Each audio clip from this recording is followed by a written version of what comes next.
Donald Trump was defeated in the 2020 election, but American democracy is still under threat, and Trump is doing everything he can to force his way back into the White House in 2024. We in the pro-democracy movement have a lot of work left to do, and with your help, we'll defeat Trump, MAGA, and the plans they have for America. I'm Reed Galen, co-founder of the Lincoln Project and host of the Lincoln Project podcast. In each episode, we feature political experts, activists, and thought leaders who are working to stamp out Trumpism and the seditionists who continue to back him. We discuss today's political challenges, our vision for the future, and how every American can be part of the pro-democracy movement. So join me on the next episode of the Lincoln Project podcast, available on your favorite podcast app. Welcome to the American Resolution, the show about problems and solutions. I'm television host, political satirist, and eternal renter, Heather Gardner. And this week, get ready because we are diving into the importance of home ownership with our guests, Stephanie Douglas and Kristina Modares, co-founders of Open House Austin, whose education-focused real estate business teaches people to think creatively about getting into the ever unobtainable housing market. But our first guest has been in national politics for 20 plus years. He's the co-founder of the Lincoln Project and a pro-democracy activist, Reed Galen. Welcome to the American Resolution. Well, thanks for having me. Well, thank you so much. Honestly, I've been nervous all day to talk to you. I told my husband, I told my producer, Lauren, I was like, he's kind of a big deal. Really? Would you tell my wife that? Because she believes that not at all. So. Absolutely. Who do I need to call? They'll put it on a t-shirt for you. All right, so let's get into our regular conversation starter. Did inflation catch up to greedflation? So Target has recently announced that they are slashing prices on more than 5,000 everyday items to entice consumers back into their stores. Because newsflash to no one, groceries are up 25%. Unsurprisingly, consumers are not spending as much. So Target, in addition to a lot of other grocery store chains, we have Aldi, Whole Foods, Walmart, they are now slashing their prices. And I just have to read a little bit of what the Target press release said because it sounds so flowery. Target will help consumers save big by lowering prices on 5,000 frequently shopped items. I have some thoughts, but I'll let you go first. They're doing this because people aren't shopping enough. That's it. They're not doing it for the good of anybody else. But the truth is that higher prices have put a dent in things that people don't need. It's the difference between buying regular milk and organic milk. Prices across the board, but as you noted, for household items and groceries have been outstripping inflation by a significant amount. And even they finally caught up with themselves. And so I think what you're seeing now is an opportunity for them to still make a profit. Let's be clear. These people are all going to make a lot of money. And look, that's the name of the game. But they realize that, okay, we got to get people back in the stores. And what better way to do it than put a PR plan around it saying, we're doing this for you, little man or little woman.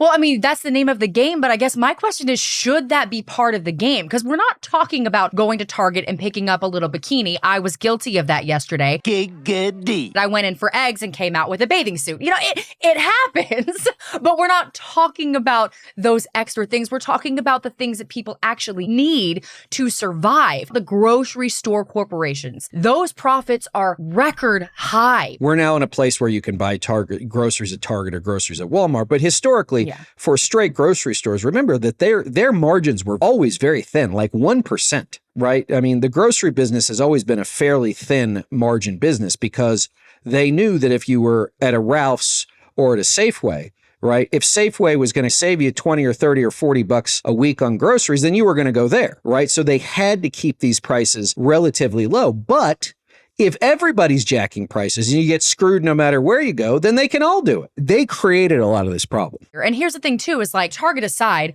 Walmart has settled a lawsuit, even though they claimed no wrongdoing, but somehow just still was going to give $45 million out of the goodness of their hearts for overcharging customers intentionally for weighed meat and seafood and citrus. And I think they just thought that they could fly under the radar, that no one would notice. But it was kind of funny because my mom took to Facebook to be her own little social justice warrior. She kept complaining and she kept showing. She's like, look at this bag of apples that I got and look at the price what it was weighed. And she kept doing this for so long. So when I saw that Walmart actually settled for this, I sent it to her and I was like, look, you were right. And she does what I think most Americans do. She goes, that's great, but the money's already gone. Yeah, Walmart, has to spend $45 million. Like, how many days worth of profit is that in a quarter? That's like Probably a slap 3. on the wrist. It's nothing. For me, too. Like, I'll be honest with you. I've sort of had it with this admits no wrongdoing stuff. Yeah. Like, you did it. You're Walmart. You are responsible. You move markets. You make markets. What you do drives a significant part of the retail economy. And therefore, if you're doing it, who's to say other people aren't doing it? And if you're doing it, you should know better. In fact, you do know better and you did it anyway. You are right, though. Who's to say other people aren't doing it? I mean, Dollar General also settled with several states about a lawsuit where they were intentionally mislabeling prices on the shelf, and then they would ring up higher at the register. And I want to move into like the solutions category here because, like, again, this isn't a bathing suit. Like, this is food. Like, should there be some sort of cap on it? Price controls on groceries is happening in other parts of the world. France has implemented that. A couple of European countries have implemented that. You know, the Biden administration has told grocery stores, this makes me laugh actually. The Biden administration said, if you're a company whose input prices have come down and you're not passing those savings along to the customer, he will call you out. I'm like, ooh. We will be very, very angry with you. And we will write you a letter telling you how angry we are. I'm so scared, but what else could possibly be done? Price controls. I mean, that's something we haven't seen in this country, I don't think, since the early 1970s. And I'm not going to say that that was Richard Nixon. Oh, Lord. I hate that term price control. It sounds so anti-American, but at the same time, it's like, these are people who can't afford bread. I think that a little public pressure is fine. I think that's totally fine. And I think that's well within the bounds of a leader to go, you're only able to do the things you want to do because you operate in the United States of America. And whether you want to believe it or not, you do have a responsibility to, yes, your shareholders, okay, but also to your customers. Is the Supreme Court supremely corrupt? We can talk about this any day of the week, but the reason we are talking about this specifically is because recently Justice Samuel Alito is facing criticism by selling Bud Light stock. Now, he did not sell this stock yesterday. He did not sell it last week. Last month, he sold it last year amid the conservative boycott. And if you need a refresher, Bud Light was in hot beer last year after working with trans influencer and activist Dylan Mulvaney. That set conservatives on a tirade. They successfully boycotted Bud Light. And some are saying Justice Alito selling off his stock was also contributing to this boycott. That's a big no-no. It's against their code of conduct. Oh, I can't wait to hear your thoughts. First and foremost, Alito is a bad guy, and he's an anti-democratic guy. This is Kid Rock, like blowing up a case of Bud Light with a machine gun. Let me say something to all you and be as clear and concise as possible. Fuck Anheuser-Busch. Have a terrific day. It's always so ridiculous. I think the bigger issue here, Heather, is that we always thought about the White House as, okay, there's a White House scandal.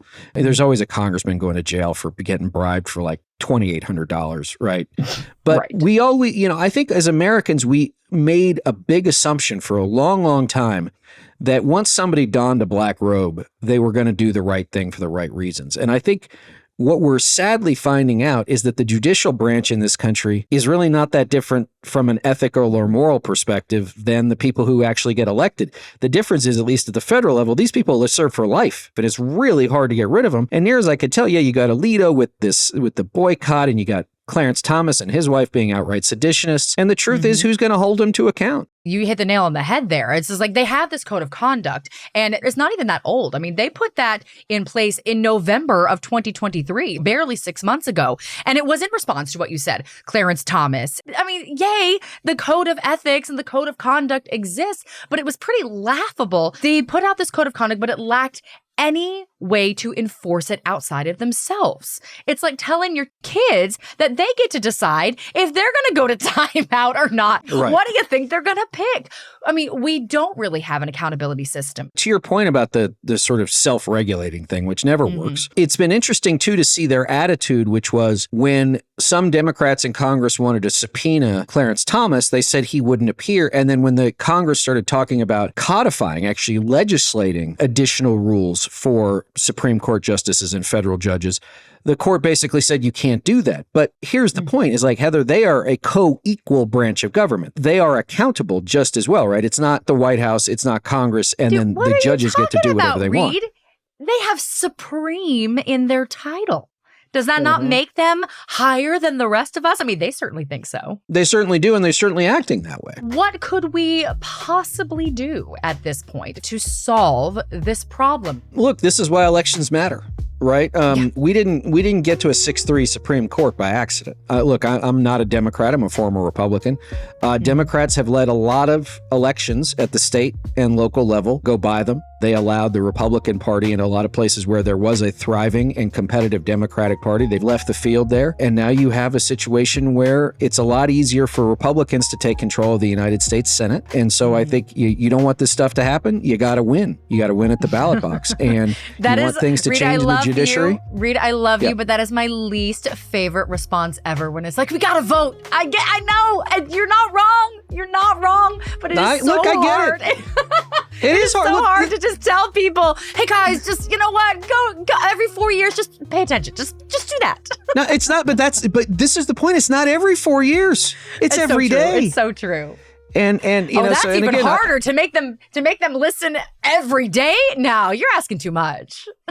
No, I know. Let me back up and give you a better answer. One that will more likely make you happier than the one I gave you. Okay, great. None of this is possible until and unless Joe Biden is reelected. Okay, because if Joe Biden is not reelected, forget about it. Like all those judges we worry about, they're going to run amok. And frankly, you're going to get worse judges because the ones who aren't seen as loyal enough are going to get forced off the bench and replaced with people who do show themselves to be loyal. I think that the first most important thing is, yes, voting, but you got to start with Biden and then see where you can go from there, because with Trump, it all collapses. Well, to end on that cheery note.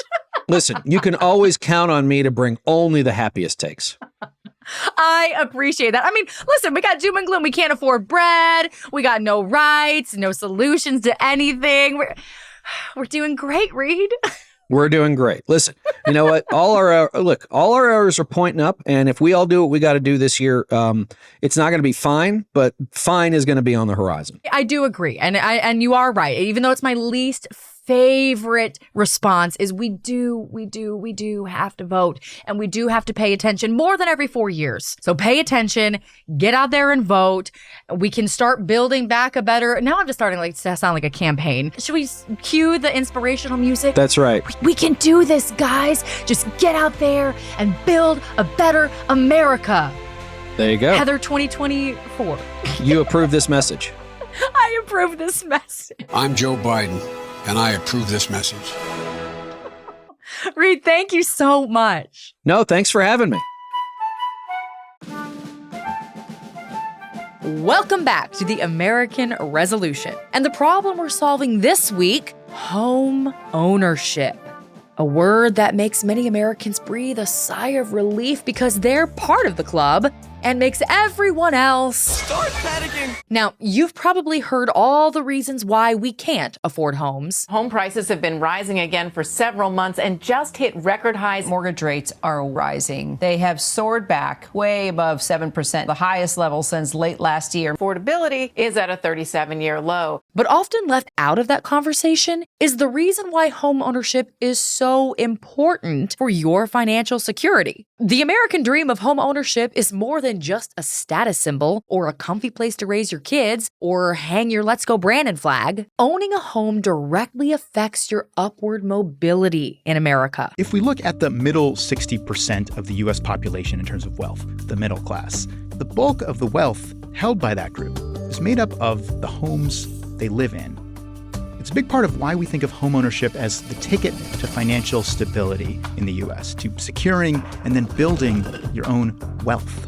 Meaning if you don't own a home, not only will your parents think you're a failure, your financial stability hangs in the balance. Yay! But how did we get here? How did home ownership become such an essential part of the American experience? And what can people who feel priced out do besides get in the fetal position and rock back and forth? Let's start with a quick bit of history. Back in the early days of our nation, the only working class people who owned houses were farmers. But everything changed around the 1950s. 2/3 of Americans lived in urban cities, and veterans back from World War II were, how do I put this, horny as hell. Marriage rates among the returning war veterans are soaring. Nearly 4 million baby boomers are being born each year, but city living space is at a premium. These new young families soon start to look for space outside the city. Young families flock to buy a piece of the American dream. It's the good life in the suburbs. The suburbs were born. The brainchild of real estate developer Bill Levitt, known as the father of suburbia. And truly, it was the good life. Bill's mass-produced houses cost about $10,000 or less, affordable to anyone. White. Bill Levitt would become one of the richest men in America by providing architectural, not racial, equality. More on the racial gap in home ownership in just a sec. You also had to be a man because women weren't allowed to finance real estate purchases without a husband or male cosigner until 1974. But racial and gender disparities aside, the advent of the suburbs created millions of homeowners. And the one thing they could count on was the value of that house going up.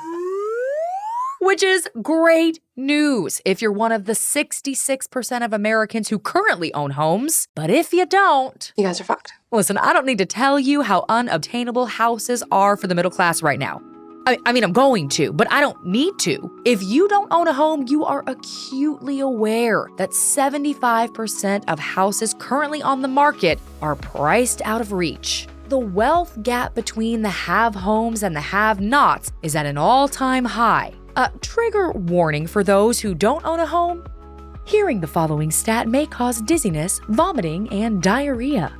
Homeowners' wealth is 40 times higher than renters' wealth. Oh my God! And because most people of color were shut out of homeownership and the generational wealth building opportunity that came with it, their wealth gap is substantially greater. The median white household's wealth, their savings, assets minus their debts, is $171,000. The median black households is $17,600. So, have I sufficiently bummed you out yet? Listen, I'm right there with you. I don't own a home, and I cried multiple times putting this bond together. I did it for you guys. I did it for you. Now, I should mention that home ownership is not the only way to build wealth in America. There are investment strategies that don't involve real estate. Just search for the nearest white guy in a backwards hat. He'll tell you everything you never wanted to know. Bitcoin, dude, it's like money, but it's online, so you can't see it or touch it. But if home ownership is still a part of your American dream, and that's true for 94% of us, you might just need to think about home ownership differently. And that's exactly what our guests today have done. Kristina Modares and Stephanie Douglas, co-founders of Open House Austin, have pioneered a whole new philosophy when it comes to home buying. Houses Before Spouses is a growing movement encouraging millennials and Gen Zers to partner with friends to become homeowners instead of waiting for marriage. Nearly 15% of Americans have co-purchased a home with a person other than their romantic partner, and another 48% would consider it. These are numbers Modares and Douglas expect to keep growing. Basically, they have ditched the traditional model. Sure, suburbia may have started out as the solution for growing families, but you don't have to buy with a romantic partner. Your house doesn't have to be the place where you raise your kids, and you don't even need to live in your house at all. I never would have thought of that. And truly, they put my mind at ease about entering the housing market at a time when it seems so out of reach, with an education-focused real estate company that teaches creative ways to hack the housing market. And one of their main strategies is buying a house with friends, which we discovered isn't a completely unfamiliar idea. I do have to ask, did you know that your business model, Houses Before Spouses, was actually a plot in Sex and the City? I'm rewatching that right now. No. So Carrie and Aiden break up, the big one. I should go. You can't leave. But they had just gone halvesies to buy Carrie's apartment. He's asking you to buy your apartment for the exact price he paid, or you can vacate and he'll sell it. I'm homeless. Now, Carrie tries to get a mortgage unsuccessfully. The lady at the bank said I was an unattractive candidate for a loan. So here I was, a 35-year-old single woman with no financial security. So she asks her friend for a loan, but Charlotte is hesitant. Money and friendship don't mix. Ultimately, though, they both realize they're more powerful together. I want you to take the ring for your down payment. Oh, no, I can't. Carrie, this is a straightforward business proposal. It would be a loan I would pay you back. I know. It's okay. I trust you. And the episode ends with Carrie signing her mortgage. It was worth it. I was home. I literally forgot that whole episode. Like that. Me too. I'm literally going to use that as a TikTok now. Yeah. Let's get down to business now. Tell me about Open House Austin and what you guys do, how you got started. I'm so intrigued. Open House Austin is an education-focused real estate brokerage. We're based in Austin, Texas, but what we teach applies everywhere. We are trying to help people break the traditional barriers of homeownership. People have been taught that you have to be married, you have to then have a family, and then you buy a house. And we're trying to say, no, you can buy a house at a younger age. You can do it with your friends. You can do it with your family. You can think creatively about homeownership. It doesn't have to look a certain way. Yeah. And our vision is homeownership done well inspires community, income, and creativity. Why did you decide that education was going to be such a big part of your business? Because let's be clear here. A lot of realtors and a lot of people in this business don't care about educating. They just want you in a house. Here's the keys. Bye. I think it's because when Steph and I got excited about real estate, we were in our early 20s. When I moved to Austin, I lived in a 5-bedroom house with a bunch of people. And I was like, why don't I try to buy a house and, I could rent these rooms out to people or we could buy together, whatever. And when I went to go try to buy a house, I was clueless. I didn't know anything about buying a house. I just went on Zillow and found a house and got connected with a realtor, and she started showing me homes, and I was like, I guess this is the process. And then I found something I liked. I was like, okay, now what? She was like, where's your pre-approval letter? I had no idea what that was. I felt really stupid. I think she assumed my dad was going to buy the house with me. So my God. I know. And did. I know. And believe it or not, at that time, there was no education for first-time home buyers. When Steph and I got started, everyone was like, don't work with first-time home buyers, work with luxury clients. You want to get listings. So I think for us, it was always education forward because it was our people. We were solving a problem for us. Isn't that how it always goes? You find the problem and then you solve it. I was a teacher. I taught 4th grade math for 7 years. And then I started this foray into real estate, realized I could start making money from where I lived. It started with $500 a month. And as a teacher, that was so much. And then I started getting really creative, starting, figuring out how to rent pieces of my house out, putting a little tiny home in the backyard.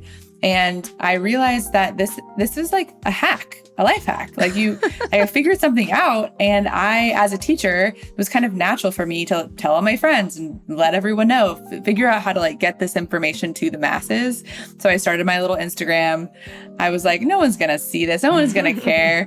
And Kristina reached out to me, and we kind of had a similar way that we communicated with people. We wanted people to know this, and we couldn't find anyone else like us. So yeah, we created a company to solve the problem. House hacking. That was very interesting to me. So talk to me about what exactly that means. House hacking is lowering or eliminating your mortgage payment on a house that you live in by renting out parts of it. So there's lots of different ways that you can do it. Steph and I started out by just renting out rooms in our house and teaching others how to do that. The one that you actually lived in. Yes, yes. So when we were in our 20s, that's what we were doing. And then maybe I Airbnb a room in my house. And then it was do I bring a tiny house? From the income I was able to save, there's different ways of doing it. We did not coin that term, but it was something that realtors don't talk about or teach. It's just kind of in that investing world where it's a lot of white old men energy. And so we're trying to make it... Oh, No, we don't like that white old man energy. Not in the White House, not in my house. Nowhere. Exactly. Nowhere, please. Yeah. We're trying to create a softer side of real estate. Thank you. But you're bringing up a good point here about using your house as income. And that's one of your pillars as well. The traditional way is you get married, you have kids, you get the house, and you stay in that house for 30 years. It doesn't work for a lot of people. Right. It never has worked for a lot of people. But it has become now so unobtainable, myself included. I'm married. I don't have any kids, but Yeah. I mean, one of the reasons is because I ain't got no place to put them because we could never get the house. Talk to me about how you can move like the emotional aspect out of it. I know that's very, very hard. That's something that I'm having to learn as I think about owning a home. I'm still kind of in that doom loop of like, it may never happen, but thinking about ways to make it an income and not an emotional decision. It's so common what you're saying. Like everybody feels that way. We're trying to get people to realize that their first house does not have to be their dream house. And that is hard for people, right? You want the beautiful home. And and we That was me. Yes. So trying to like shift the mindset. I mean, we look at ourselves definitely as in a real estate brokerage, but a lot of what we do is mindset work around what it means to own a home. Most people, probably all people's biggest expense is their living expenses, is where their shelter. And so if you can cut that down to less or zero, or cash flow where you're living, you are in such a better position. You can kind of make some sacrifices in where you're living. And that's also why we tell people to start as early as they can. Younger people definitely can make more sacrifices with where they're living. There's ways to do this at any level of like how much privacy you want. This is going to make it easier for me to get that home eventually. And it is emotional, right? Like I get emotional. Sometimes it's good to just talk through that a little bit with people. We did this in a course that we had a couple years ago. We asked everyone, so tell us a little bit about your family history with buying real estate. Because a lot of that like stress and like tension can come from how we saw our parents do it. Did your family go through a foreclosure? You know, did your family stay in this one house for 40 years and you're like, that's stressful to me. I don't want to do that, you know? Yes. I love that you said that your first home does not need to be your dream home. It just needs to be a stepping stone. And I think looking back, literally the year after we got married, we're like, all right, we are saving. And we could have done it. Even in Los Angeles 9 years ago, we were looking for a condo, but we were so picky, looking for that perfect Goldilocks house, thinking it was going to be something we'd be in for a long time. And it's so hard to remove that emotional aspect because my mind was like, I just got married. I'm gonna have some kids, where my kids are, what schools, blah, blah, you know, all the things. And I could never find the perfect house. And then that perfect moment was gone. And now it all just seems completely hopeless.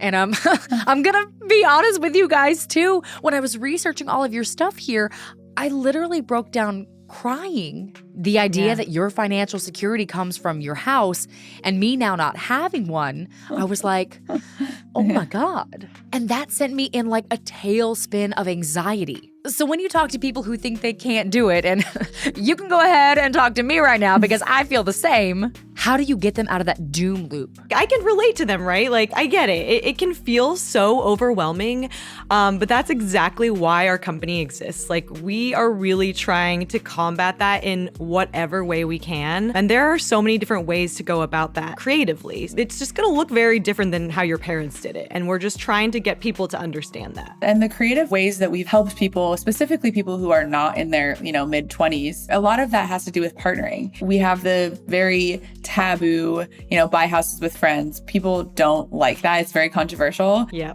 I've got some questions about that too. Because it does sound a bit risky. Definitely. Yeah. The idea of partnering. So I started buying houses when I was 24, and I bought my first house, 3% down. I was able to figure it out as a teacher. And what is a 3% down? What world is that? It's our world. We can do it. Yes. First time buyer perks, all of those little things we have to coach people through. Like, it's okay to put less down, and it just makes it more accessible for people who don't have $80,000 to $200,000 saved. But the partnership angle is interesting for lots of reasons. If you're in a really expensive market, Kristina bought a house in Austin with her sister who lived in LA because her sister was not able to afford something in LA, but her sister wanted equity. She wanted something in the future to like count on. And some people don't want to stop living in their rental. Like they like the quality of life and they like where they're living downtown in the apartment, but they want to get into the real estate market. So we kind of teach people and coach people through that. Your first house also doesn't have to be the one that you live in. And that blew my mind. I don't know why. I never thought of that. That was something that I never thought about because we always think about it with a romantic partner, someone that we are living with. And so this stigma behind you can't get into business with friends, well, I don't know. I feel like most friends survive divorces when romantic relationships don't. So talk to me about how you reframe, hey, it's okay to like go into business with your friends. You're taking risks when you do it with your husband. We just always at our company like to break down, why are you so hesitant towards that? Why are you so resistant? There are things that you have to know about yourself before going into a partnership. You know, we're not just like, everyone should buy together. Like, that's not how we do things at our company. You know, we're very honest. Like, this might not be a good option for you. We always say, just like in a marriage, there is a contract when you buy with a friend. You should definitely talk to a lawyer. Know what you bring to the table. Like, can you have hard conversations with people? Everyone should know what their roles are before going into everything. Typically, we will get an operating agreement, create a new LLC, and open a bank account. Once we start talking about the details, people quiet down a little bit. I also feel like you could have a side gig as a marriage counselor. Some people might as well talk to a lawyer before they get married. And I certainly should have had someone tell me that we needed specific roles because I don't want to do the laundry every single day. Oh my God. Yes. We do peaches and pits at our office on Tuesdays. And like my pit has just been like this constant laundry pile on my bed. And everyone was like, I have a laundry pile on my bed. And like, it's same. I do too. Always. But I don't want to be the one to do it all the time. No. I really needed to write this down. I needed a lawyer to look it over. That's a great point. Like this, I feel like people are really scared about doing business with friends or getting into anything with friends, but they don't look at it as much in the romantic partnerships. And, you know, which one ends at a higher rate. I don't know why I never thought about this. It seemed so simple. In fact, when I watched one of the videos on your website and I saw one of you guys was like, I bought a house with my sister, and I literally picked up my phone and I texted my sister and I was like, you want to buy a house together?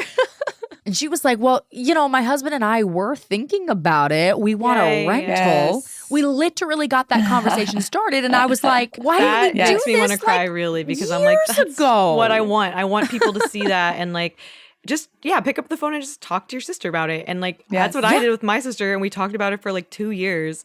And then we're planning and made it happen. Time in the market is more important than timing the market. So as quickly as you can get into the real estate market in whatever way, you're going to have that equity growing and growing and growing. And while housing values go up and down to an extent, but historically, a house now is worth more than a house 10 years ago. And that has been true forever. So if you have the mentality of, okay, we're going to buy this and we're going to hold this. And the plan is, this is how we're going to retire. When you're partnering with someone, you have to have similar goals in that way. You have to talk through what is the end game. But if you have a really similar thesis around your investment strategy, it's powerful to be able to partner because you don't have everything in a lot of cases. We say for a partnership, you need cash, buying power, which means like maybe a job or, you know, the bank looks at you and says, yes, I'll lend you money. You need expertise and you need time. Everybody is saying now is not the time to buy. I hear so many different things. Now's the perfect time to buy. Now's the worst time to buy. You should wait. What is your actual opinion? Such a good question because we do not ever say it's a good or bad time to buy. Like, honestly, it depends on your situation. It could be like, quote unquote, the best economy, whatever, interest rates are low. If you are in a lot of debt, you have no money, it's not the best time for you to buy. Yeah. So we always look into the person's situation, why they want to buy, all of that. There's so many factors. But when you think about the actual economic factors, right now, there's very little competition. You can go in, like I said, put 3% down and you can compete. And if you can weather the storm of a higher payment for a little bit and then refinance, and you got that house at a way lower price than you would have gotten it, amazing. And my final question is, everybody listening now is going to want to find you. So do you do remote courses? Because not everyone can go to Austin and to meet you guys and absorb your wisdom. My goodness. Yeah, everything that we teach is nationwide. You know, it's not just Austin. We do have a local team in Austin, but we know realtors all over the country that are similar minded to us. I don't ever want to turn someone away, because I know people have reached out to us asking, and if they're like, I live in, California or Colorado, we want to help you too. Well, we're friends now, so you're just going to have to help me out. Yes, absolutely. Happy to. All right, but where can we actually find all of your stuff? Your Instagram, your website, which, by the way, guys, has so many free resources. Go learn from these girls. So many free. Where can we actually find you? So our website is openhouseaustin.com. You can find us on Instagram at openhouse_Austin, and then TikTok, openhouse Austin, I think. It's just, that's it. There we are. Did you ever think you'd be in the TikTok game as a realtor? No. As a millennial realtor? No. Oh my goodness. Jesus Christ. This is a quote from a Vox article, and I will say it forever. No one can escape the tyranny of a personal brand, even realtors. Thank you guys so much. Thank you. This was so enlightening and honestly so uplifting. I do feel empowered now to buy a house. My husband is looking at me over there being like, absolutely not. But I do feel empowered. You got this.